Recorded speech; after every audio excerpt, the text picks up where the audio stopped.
And the biggest thing is that we live in unprecedented times. And I think we hear that word a lot in the news and stuff like that in headlines, but it's true. And I think that it can get like really, really chaotic, and it can get really, really hopeless, honestly, whether or not you like agree with everything that our government's doing and stuff like that. Right. I think it's disheartening to see like the amount of connections and implications that our government has with like, disgusting acts that, like, for instance, like through like when the Epstein files were released, I think a lot of just my own views changed because I realized, no one's innocent. Even if you weren't directly like, doing things with Jeffrey Epstein, you were covering it up in some way. You were trying to keep the public calm because unfortunately, and this isn't just a conspiracy theory, this is true. The sex trade industry is $1 billion industry, and it makes these sick people money. And it's a disgusting thing and a disgusting reality. And this is one of the things that I don't think people get, is just the fact that we live in a really ugly, sinful world. Slavery never went away. It just comes through in different forms. And we're basically just given media and all the distractions we're given as a way to kind of avoid the topics that should matter to us. And that's one of the things that I've realized personally, and this is the reason why, like, I feel like I cannot vote for someone anymore, no matter what political side it is. If you are being directly influenced, now I know that you're being directly influenced by a foreign power, by a corporation, by anyone, period. A billionaire using shell companies to fund a super PAC, whatever it might be. I'm not going to vote for you. I'm going to use my conscience, and I'm going to write in someone that I think would be great for the position. Granted, is that person going to win? No. Because I have no political power. I don't have the money to like start a super PAC for someone that I think would be great for the Senate or something like that, right? But you know what I do have? I have a conscience. And if I vote with my conscience, that's enough for me. Because I think that a lot of people think I have to choose the lesser of two evils. I've gotten to the point where I'm done with that. I really think that we need to stop thinking that we have to choose. Long story short. And I don't mean to rant and go on about this and all this stuff because like everyone feels this way, quote unquote. I think it's true.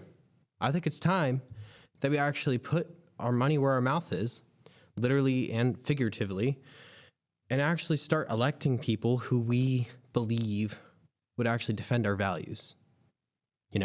Like, I think it's good that if we search for someone who represents values that are good and holy and just, that are honestly Christ-like, people who are actually showing love, people who are actually strong in the faith, and not just like from a political viewpoint or just announcing that they're a Christian just to get votes and stuff like that. I mean, people who are actually who actually have convictions. I don't mean people who are trying to parade around and trying to pretend. I'm talking about really trying to vote for people who we believe are defending our values and who are defending our neighborhoods, our people, even the people we don't fully agree with.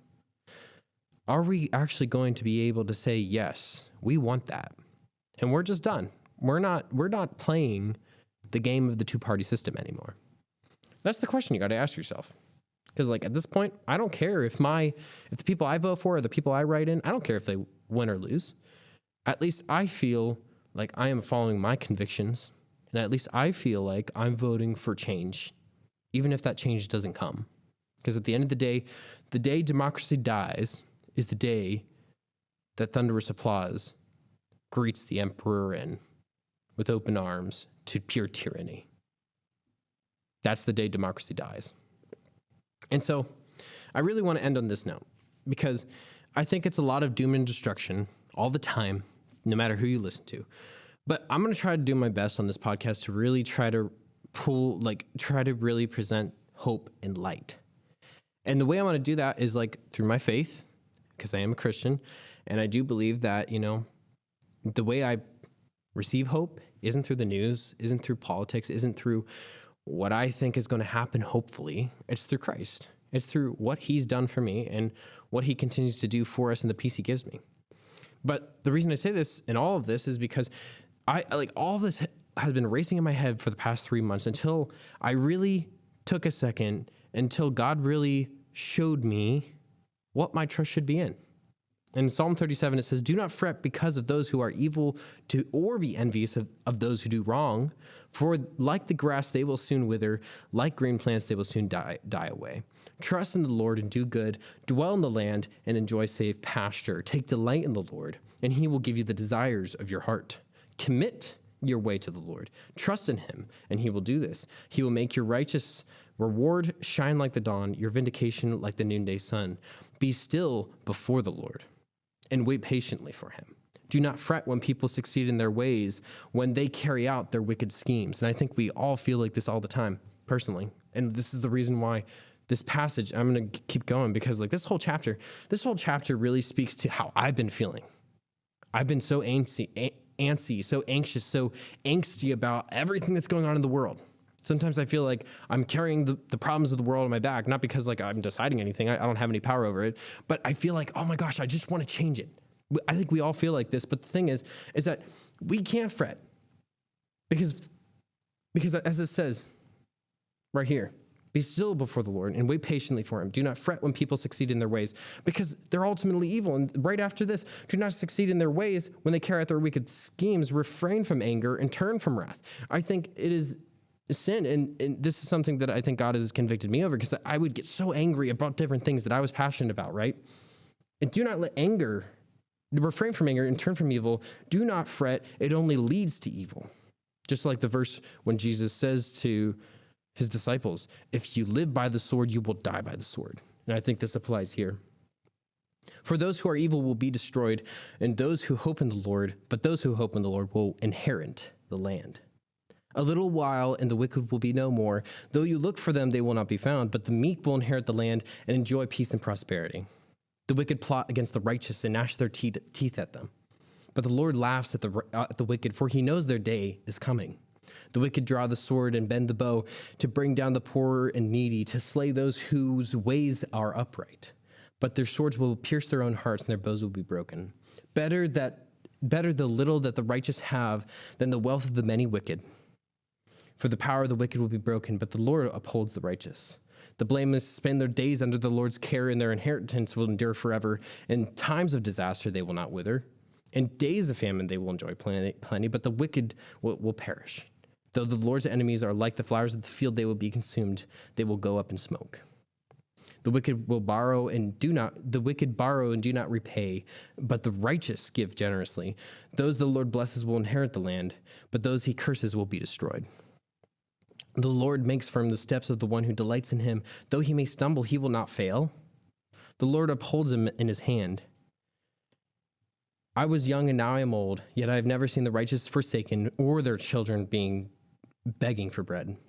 They are always generous and lend freely. Their children will be a blessing. Turn from evil and do good, and then you will dwell in the land forever. For the Lord loves the just and will not forsake his faithful ones. Wrongdoers will be completely destroyed. The offspring of the wicked will perish. The wicked will inherit the land. The righteous will inherit the land and dwell in it forever. The mouths of the righteous utter wisdom, and their tongues speak what is just. The law of their God is on their hearts. Their feet do not slip. The wicked lie in wait for the righteous, intent on putting them to death. But the Lord will not leave them in the power of the wicked, or let them be condemned when brought to trial. Hope in the Lord and keep his way. He will exalt you to inherit the land. When the wicked are destroyed, you will see it. I've seen a wicked and ruthless man flourishing like a luxuriant native tree, but he soon passed away and was no more. Though I looked for him, he could not be found. Consider the blameless, observe the upright. A future awaits those who seek peace, but all sinners will be destroyed. There will be no future for the wicked. Salvation of the righteous comes from the Lord, and he is their stronghold in times of trouble. The Lord helps them and delivers them. He delivers them from the wicked and saves them because they take refuge in him. And the reason I read all of that is because that whole chapter strongly encouraged me and made me realize, though we fret, though we become angry about all of the passionate issues that we think that we know the answers to, it's nothing compared to what God has for us. It's nothing compared to what he has planned for those who love him. And that's just the truth. we can get so consumed with why does evil exist? Are these evil people succeeding in all their ways? Why do all these bad things happen to me or to others or to people overseas? And why is our country taking this direction? But at the end of the day, if we are firm, if we are willing to stand for truth, if we are willing to stand for who God calls us to be, we will inherit the land. We, the upright, the just, the people who submit themselves before God and are humble, who do not become angry easily, who do not let these issues dissuade us into a pure hatred of each other, that is when we are able to have breakthrough, because breakthrough in this country is not going to be through a president, isn't going to be through your precious Democrats, your precious Republicans. It's not going to be through anything. It's going to be through Christ and his love and the peace that he gives to his people. That's it. And as the Bible says, it's very clear. And as 2 Chronicles 7:14 says, if my people, which are called by my name, shall humble themselves and pray and seek my face and turn from their wicked ways, then I will hear from heaven and I will forgive their sin and heal their land. And we desperately need God to heal our land, and we desperately need his forgiveness, because it doesn't say go elect the right leader. It doesn't say become a Republican. It doesn't say become a Democrat. It doesn't say hate Trump. It doesn't say hate this person. It doesn't say anything. It doesn't say any of that. It doesn't say that hate is the answer. What does it say? It says humble yourself. Are you called by his name? Are you his? Pray, seek his face, and turn from your wicked ways. And that includes your political ideology, frankly. Because if your political ideology comes before the promises that God has put in your life, you're missing the whole point. And then he will hear from heaven, forgive our sin, and he will heal our land.